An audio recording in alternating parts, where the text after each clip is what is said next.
Non solo la nipote ma anche un'altra ragazza, oggi maggiorenni, accusano il nonno di aver abusato di loro quando erano bambine. L'uomo, un friulano di 80 anni, è stato rinviato oggi a giudizio. Una ragazzina dell'Unione Nuoto Friuli ha denunciato l'allenatore per violenza sessuale, accusandole di averle messo le mani addosso. Lui si difende, l'ho solo rimproverata. La società, attendiamo gli sviluppi. Meglio chiudere l'amara considerazione del titolare di una pasticceria di Maniago che si è visto recapitare una bolletta da 29.000 euro. Per ora taglia produzione personale, poi si vedrà. Parte a Codroipo il cantiere del primo ospedale di comunità della regione. Ci vorrà una ventina di mesi per completare l'opera, a disposizione 60 posti letto. L'investimento supera i 6 milioni di euro. Record del mondo di categorie, quinta misura mondiale assoluta. Edi Cormonsi ha 46 anni, l'ultramaratoneta che ha conquistato il bronzo europeo nelle 24 ore di corsa con 288 km e mezzo.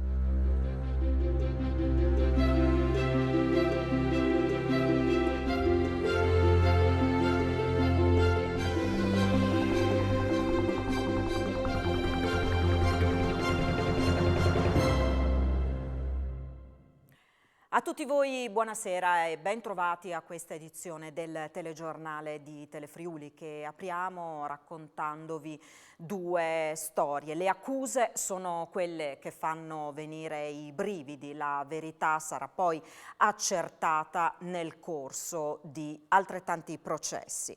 Partiamo dalla prima vicenda. Ad accusare il nonno sono state la nipote ed un'altra ragazza che oggi sono maggiorenni. L'uomo, un friulano di 80 anni, è stato rinviato a giudizio con l'accusa di aver abusato di loro per anni, fin da quando erano molto piccole. Le accuse sono gravissime: aver abusato sessualmente della propria nipote dai 3 ai 6 anni d'età e poi di averla costretta a rapporti sessuali completi fino agli 11 anni. Inoltre di aver abusato della figlia di un conoscente dai 7 agli 11 anni d'età. L'uomo, un friulano di 80 anni, oggi è stato rinviato a giudizio dal GUP di Udine Emanuele Lazzaro. A denunciare l'anziano sono state le due ragazze, una volta diventate maggiorenni, tra la fine del 2020 e l'inizio del 2021, molto tempo dopo i fatti contestati. La nipote ha raccontato che nei primi anni il nonno le metteva le mani addosso con la scusa di raccontarle le favole della buonanotte. Successivamente, dicendole di voler giocare, l'avrebbe costretta ai rapporti completi, in un'occasione procurandole una lesione al piede per convincerla a tacere. Con la scusa del gioco, l'uomo avrebbe approfittato anche dell'altra giovane. A sostenere il rinvio a giudizio chiesto dal PM Elisa Caligari si sono stati gli avvocati Teresa Dennetta, legale della nipote di sua madre, e Alessandro Calienno, rappresentante dell'altra giovane, che si sono costituiti parte civile. La nipote, spiega Dennetta, è rimasta molto segnata da questa vicenda che continua ancora oggi a lasciare profonde ferite. Il nostro assistito, dicono i difensori, gli avvocati Giovanni Donazzolo e Filippo Mansutti, nega ogni addebito. Riteniamo che gli elementi raccolti in sede di indagine, essenzialmente le testimonianze delle ragazze, non siano sufficienti a fondare né il rinvio a giudizio né il giudizio stesso. Se gli elementi accusatori sono questi, concludono, l'uomo non ha altro modo di difendersi che negare tutto. La prima udienza davanti al Tribunale Collegiale di Udine è stata fissata per novembre.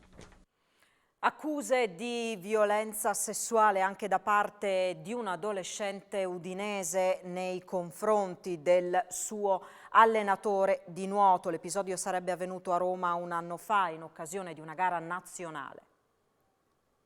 La denuncia è di un anno fa, ma ora i contorni cominciano a farsi più nitidi. La vicenda riguarda un allenatore 26enne, tecnico della Federnuoto del Friuli Venezia Giulia, e un atleta adolescente, entrambi friulani e tesserati dell'Unione Nuoto Friuli. La ragazza, allora 14enne, ha accusato il proprio tecnico di violenza sessuale nei suoi confronti. I due erano impegnati nella capitale per alcune competizioni di nuoto. Per questo il fascicolo è stato aperto dalla Procura di Roma. Ieri si è svolto l'incidente probatorio e la giovane, in videocollegamento da Udine, ha ripetuto le accuse di fronte a giudice, PM e avvocati. La ragazzina, mentre era assistita da uno psicologo, ha raccontato che le molestie sarebbero venute a Roma, in un albergo in zona Prati, mentre lei era in trasferta con l'istruttore e la sua squadra di Udine per partecipare a una gara nazionale. I due si conoscevano da tempo. L'uomo, con la scusa di fornirle consigli, sarebbe rimasto da solo con la minorenne nella camera d'albergo e dopo averle parlato le avrebbe messo le mani addosso. A quel punto lei è scappata, raccontando il fatto ai genitori qualche giorno dopo, al rientro in Friuli, e ha avvisato le forze dell'ordine. Accuse molto gravi che dovranno essere state confermate in tribunale. Diversa la versione dell'allenatore, il quale ha detto di aver soltanto rimproverato la giovane atleta perché faceva confusione nei corridoi e non si impegnava abbastanza negli allenamenti. Per il tecnico la denuncia sarebbe frutto di una ripicca, sarà la giustizia a provare a stabilire la verità. E l'Unione Nuoto Friuli segue gli sviluppi della vicenda con apprensione ma mantenendo una posizione garantista. Il presidente Maurizio Vidus pronti a collaborare con la giustizia, ma attendiamo gli sviluppi prima di prendere provvedimenti. È un vero ciclone quello che si è abbattuto sull'Unione Nuoto Friuli. Le accuse di violenza sessuale nei confronti dell'allenatore da parte di un atleta adolescente, seppur vagliate dalla giustizia, pesano come macigni. Il presidente della realtà sportiva friulana, Maurizio Vidus, attraverso una nota, ha fatto sapere che la società è a completa disposizione dell'autorità giudiziaria per fornire tutto il supporto necessario, rimanendo garantisti nei confronti delle parti coinvolte in questa vicenda. Le accuse mosse sono molto delicate, va avanti Vidus, e coinvolgono direttamente anche il nome della nostra società, la cui reputazione è il risultato di oltre 40 anni di passione per il nuoto, serietà, etica e massima professionalità. L'attività qui alla piscina di Villa Primavera per quanto riguarda l'Unione Nuoto va avanti, al di là della nota rilasciata dal presidente Vidus, bocche cucite all'interno della piscina dove il clima è teso, c'è molta amarezza naturalmente per il fatto che ha coinvolto questa società sportiva. Aspettando gli esiti della giustizia, l'allenatore continua a operare in società dove prevale la via dell'attesa e del garantismo. C'è un'indagine in corso, allo stato coperto da segreto istruttorio, conclude Vidus nella nota. Attendiamo sviluppi o comunicazioni ufficiali da parte delle autorità giudiziarie o sportive competenti prima di adottare eventuali provvedimenti interni.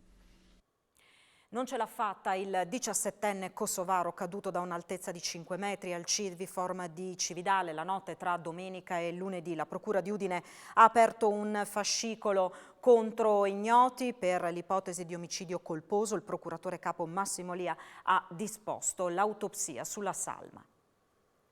È stato aperto un fascicolo a carico di ignoti per l'ipotesi di omicidio colposo, anche se al momento non ci sono evidenze di responsabilità di terzi. È quanto ha comunicato oggi il procuratore della Repubblica di Udine, Massimo Lia, dopo il decesso di Dren Bayrami, il 17enne kosovaro, caduto dalla finestra della propria camera al Civiform di Cividale della notte tra domenica e lunedì.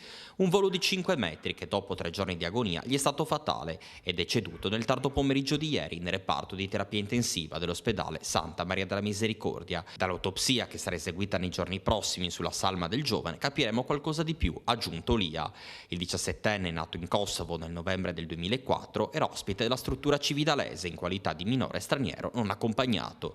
Domenica notte il dramma, per cause in corso di accertamento da parte dei carabinieri di Cividale delegati dalla procura di Udine.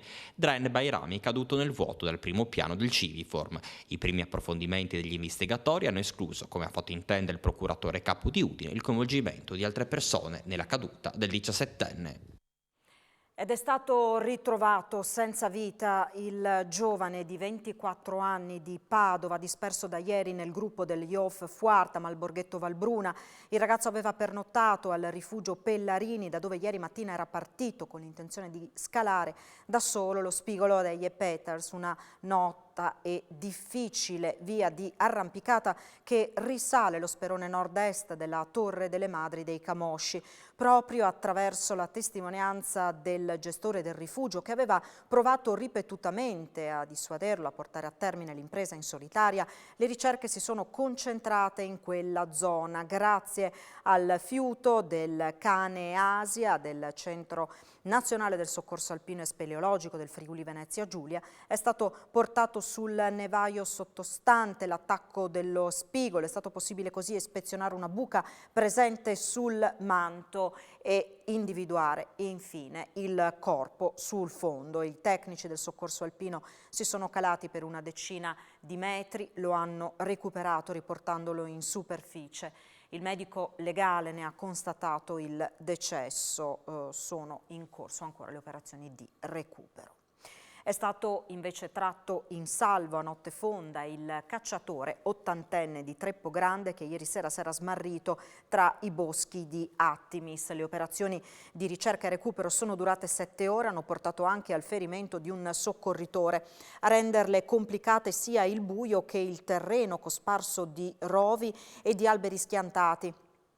L'anziano è stato localizzato grazie ai suoi compagni di escursione che, sentendo le grida d'aiuto, hanno guidato i soccorritori in prossimità del punto in cui l'uomo si trovava bloccato a circa 450 metri di dislivello dalla strada.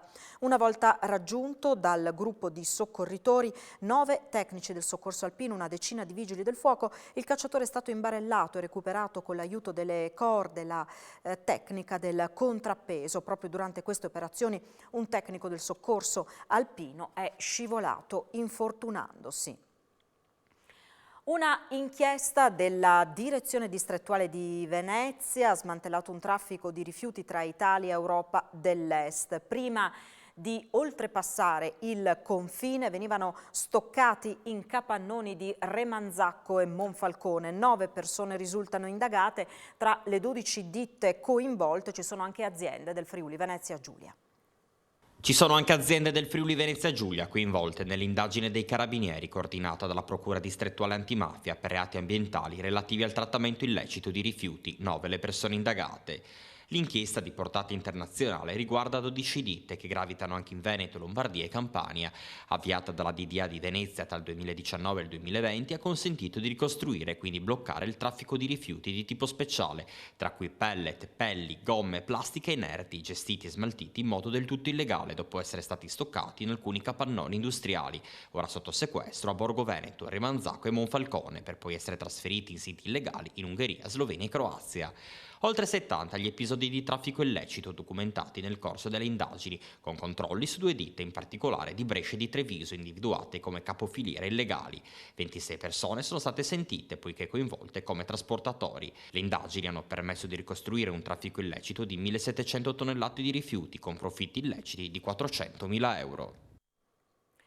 2 carabinieri in Borghese hanno arrestato oggi pomeriggio, dietro il supermercato CRAI di Villa Dot di Fontana Fredda, una donna che di lì a poco avrebbe commesso una truffa nei confronti di un'anziana. Quest'ultima però deve aver capito tutto e ha chiamato i carabinieri. La truffatrice, che si stava recando a casa dell'anziana per riscuotere una somma di denaro concordata al telefono, è stata tempestivamente bloccata ed arrestata da 2 militari del Norm di Sacile che poco dopo l'hanno consegnata ai colleghi.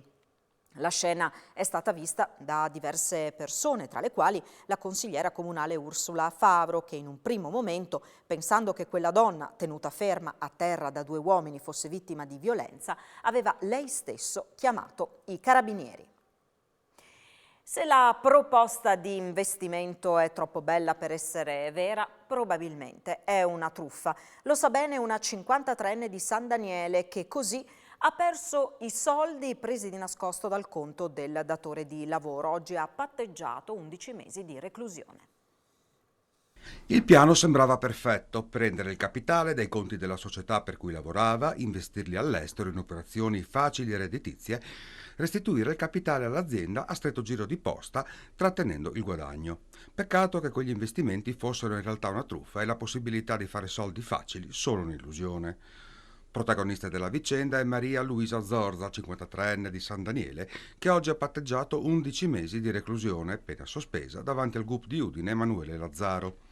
Tutto è accaduto nel 2021. La donna, dotata di una procura speciale, ha spostato a più riprese 105.000 euro di una società di Udine specializzata in prevenzione e sicurezza sul lavoro sui propri conti, per poi girarli sui conti esteri intestati a società fittizie. A ottobre la 53enne ha messo le proprie responsabilità in merito agli ammanchi e restituito quanto poteva, circa il 20% della somma sottratta. La signora, dice il difensore, l'avvocato Christian Riva, è stata vittima di una truffa internazionale che va ben oltre il caso in questione, nella quale presumibilmente sono cadute molte altre persone. È stato un vero e proprio abbaglio, conclude, dovuto alla capacità di raggiro dei truffatori. Incidente stradale nel tardo pomeriggio di oggi all'altezza del ristorante Al Baffo in località Tornielli a Roveredo in Piano. Per causa in corso d'accertamento da parte dei carabinieri di Fontana Fredda, una Fiat 600 all'interno della quale c'erano 2 giovani di 26 e 24 anni è finita fuori strada. Inizialmente si è temuto il peggio, tanto che è stato richiesto l'intervento dell'elisoccorso. Fortunatamente entrambi i giovani sono usciti da soli dall'abitacolo e le loro condizioni non sono gravi. Sperona e poi investe i carabinieri che lo hanno fermato, fugge a folle velocità lungo le strade di Trieste causando anche un incidente con feriti. Arrestato e portato in carcere un 23enne. Sperona, una pattuglia dei carabinieri, investe un militare che nel cadere a terra esplode un colpo di pistola e poi fugge a folle velocità lungo le strade di Trieste, non curante della disperata richiesta delle 3 passeggere a bordo dell'auto di fermarsi per farle scendere. Protagonista dell'episodio accaduto nella notte del 12 settembre è un ragazzo di 23 anni, poi arrestato e portato nel carcere di Gorizia. Dovrà rispondere dei reati di tentato omicidio, sequestro di persona, lesioni personali, simulazione di reato, resistenza pubblico ufficiale, omissione di soccorso e guida senza patente con recidiva. I carabinieri del nucleo dei mobili di Trieste hanno notato l'auto circolare ad elevata velocità vicino al burlo, l'hanno inseguita e fatta fermare. Quando i militari sono avvicinati all'auto, il conducente è ripartito, speronando l'auto dei carabinieri. Uno di loro è caduto a terra. Dall'arma è partito un colpo che fortunatamente ha solo colpito di striscio il paraurti dell'auto. Il 23enne non si è fermato, salvo poi schiantarsi contro un albero in via Dalviano. È scappato mentre sul posto sono rimaste le 3 ragazze che hanno allertato i soccorsi perché nell'incidente una di loro è rimasta gravemente ferita. Nel frattempo al 112 è arrivata la chiamata di una persona che ha affermato di essere il proprietario dell'auto inseguita dai carabinieri, denunciandone il furto avvenuto la sera prima. Le indagini immediatamente avviate hanno consentito di ricostruire l'accaduto anche con la collaborazione delle 3 ragazze parti lese nella vicenda. Il 23enne è stato identificato. Si tratta di un cittadino italiano non domiciliato a Trieste. Nei suoi confronti è stata emessa una misura di custodia cautelare in carcere, eseguita nella giornata di ieri. Ed ora la situazione delle terme in regione alle prese con il caro energia. Quelle di Grado chiuderanno il 9 ottobre, sono quintuplicati i costi del gas passati in un anno da 160 a 800 mila euro, per l'energia toccati 400 mila euro. Situazione difficile ad Arta con l'area wellness già chiusa, mentre le terme di Monfalcone potrebbero resistere grazie ad un pozzo artesiano ad acqua calda. Costi insostenibili di gas ed energia a fronte di un'utenza di un centinaio di persone al giorno preoccupano il presidente della GIT Grado Impianti Turistici Roberto Marin, costretto a lasciare in cassa integrazione i suoi 8 dipendenti. Abbiamo un consumo medio di 330.000 euro cubi all'anno per un costo di 160.000 euro fino ad oggi annuo. Con il 1° ottobre per la prossima annualità con il nuovo contratto passiamo da questi 160.000 a 800.000 euro solo per la fornitura del gas. A questo dobbiamo aggiungere purtroppo anche la scadenza del contratto dell'energia che sarà a dicembre, dove abbiamo una spesa storica attorno ai 150.000 euro e dove abbiamo una stima di un passaggio oltre i 400.000 euro con le nuove tariffe. La decisione presa per il 9 di ottobre, giunta con Terme FVG, che noi partecipiamo come Grado Impianti Turistici al 30% per conto di Promoturismo, a cui partecipano le Terme di Arta e quelle di Monfalcone. Anche Terme di Arta ha comunicato quest'oggi proprio la chiusura degli impianti. Monfalcone stanno predisponendo i conti in questi momenti, proprio in queste giornate. Potrebbe reggere perché ha un consumo di gas inferiore rispetto a Grado ed Arta, ha delle vasche più piccole, ha più energia elettrica, ma soprattutto ha un pozzo artesiano con acqua calda, per cui chiaramente tenere la temperatura assorbe molta meno energia rispetto a quanto dobbiamo praticare noi. Conto decisamente salato per la pasticceria Montenegro di Maniago. Il titolare si è visto recapitare una bolletta da 29.000 euro. Ha paventato la chiusura del locale. Per il momento verrà rivisto l'assetto dell'attività con tagli alla produzione e al personale. Poi si vedrà. Una bolletta così non l'aveva ancora vista. Gabriele Perez, titolare della pasticceria e cioccolatteria Montenegro con annesso hotel di Maniago, quasi non voleva crederci. Io mi aspettavo una bolletta sostanziosa in agosto, ma insomma 28.000 euro, quando me l'hanno detto io mi sono messo a ridere. Pensava ad uno scherzo. Passiamo da 7.000 kW ora consumati a 37.000 kW. Cioè, se noi facciamo il calcolo, il nostro contatore non è in grado di erogarci tutta questa corrente. Io non la pago assolutamente per principio. Oggi chi ci rimette di tutto questo? Ci rimette un sistema che sono le singole aziende che chiudono, le persone che rimarranno a casa, e questa è la situazione che uno trova. Una mazzata che costringerà l'imprenditore a rivedere non soltanto la produzione, ma soprattutto l'assetto del personale. 28.000 euro incide sul 43% del fatturato di agosto, quindi è meglio che non lavoriamo proprio. Ecco, a questo punto che cosa fare? Anche perché 20 dipendenti, alcuni punti vendita nella provincia di Pordenone, ecco, chiudere, lasciare a casa i dipendenti, cosa fare? Oggi bisogna rimisurare tutto e capire dove si può agire per creare una situazione stabile. Sarà una situazione magari più piccolina, però siamo costretti a questo. Sempre più difficile reperire manodopera, soprattutto per le imprese artigiane, un problema segnalato da 8 aziende su 10 a livello nazionale. La nostra regione è quella che sta peggio. È il Friuli Venezia Giulia la regione italiana in cui le aziende fanno più difficoltà a trovare lavoratori e quanto emerge dall'indagine, aggiornata al mese in corso, elaborata dall'Ufficio Studi di Confartigianato Nazionale su dati Excelsior relativi a tutte le tipologie di imprese, non solo quelle artigiane.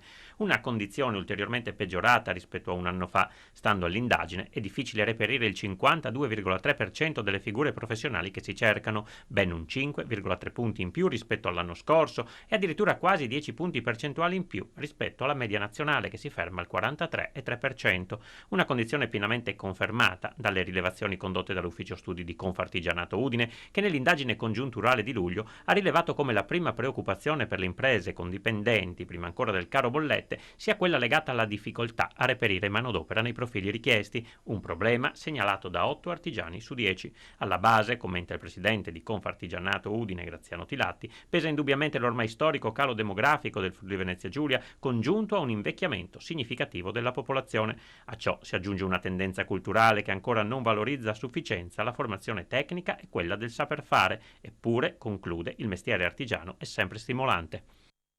Visita oggi in regione del segretario generale dell'UGL Paolo Capone.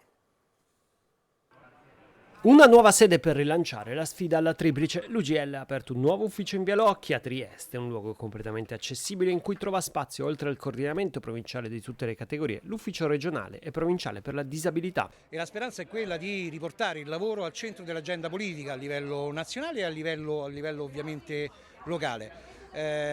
Insieme alle amministrazioni pubbliche, insieme alle organizzazioni sindacali, insieme ai rappresentanti dei datori di lavoro potrebbero trovare delle soluzioni anche sulle grandi crisi che si sono sfacciate su questo territorio. Tante le sfide in un periodo storico molto complesso. Siamo ovviamente attenti e attenzionati su quelle che possono essere aree di possibili crisi, soprattutto anche quelle nel settore della metalmeccanica. Abbiamo saputo della provincia di Udine e siamo attenzionati anche per quanto riguarda la provincia di Pordenone.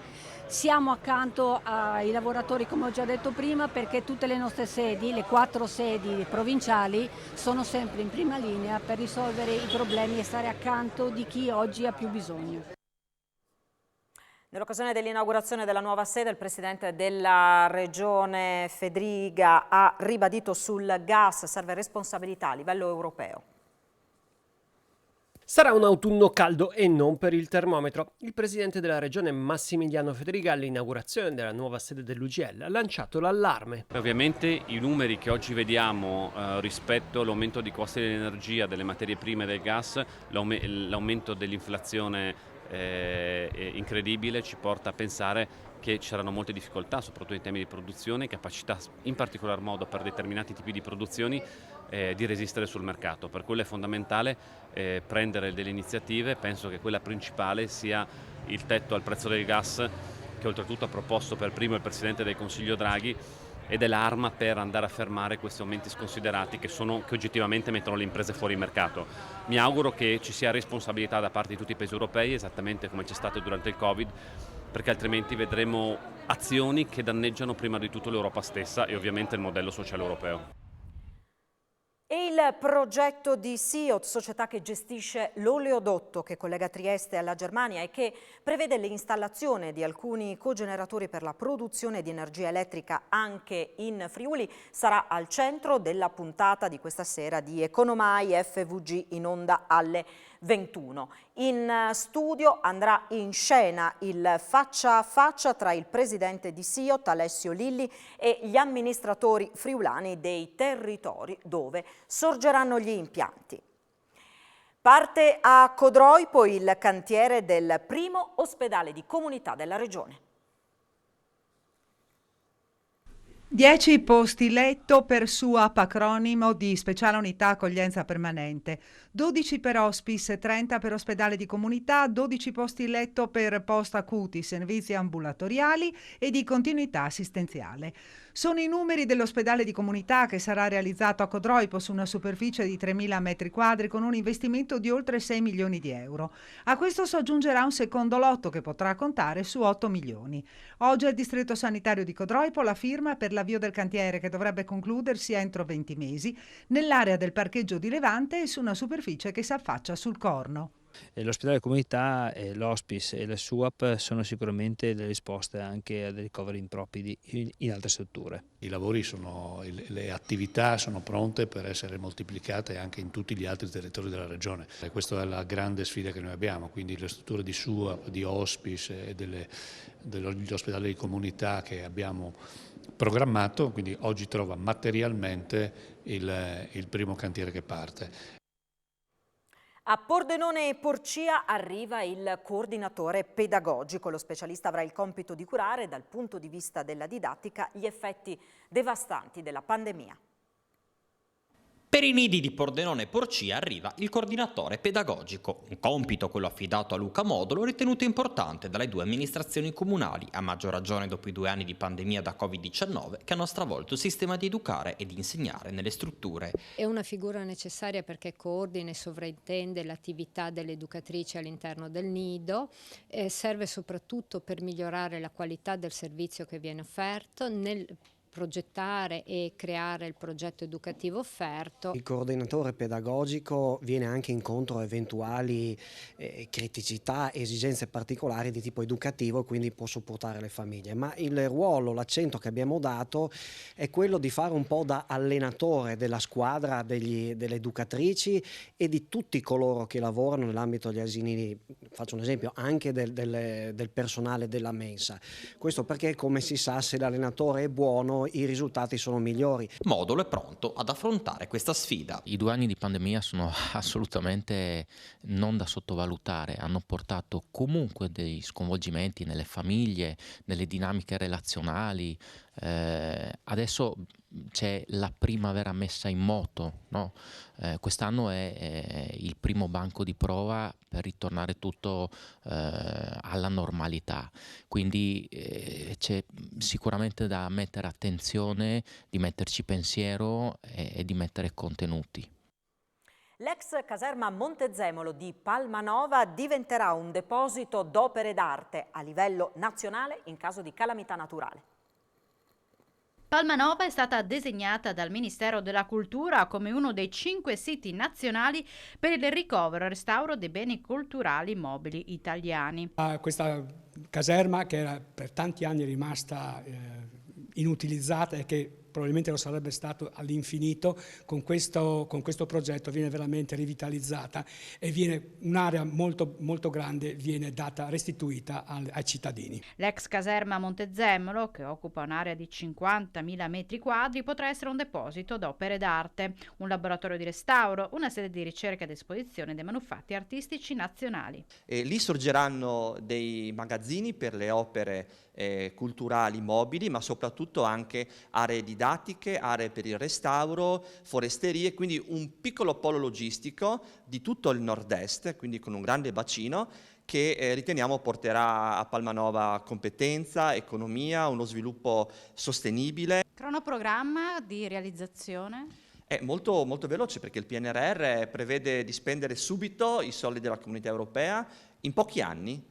Quindi direi non diamo date perché dopo saremo subito smentiti, ma direi che nel giro di pochi anni vedremo già un cantiere aperto. È tutto per questa edizione del nostro telegiornale. Tra pochissimo il notiziario sportivo, poi le previsioni del tempo a cura del nostro Antonino Renda. Grazie per averci seguito fin qui e buon proseguimento di serata in compagnia di Telefriuli. Arrivederci.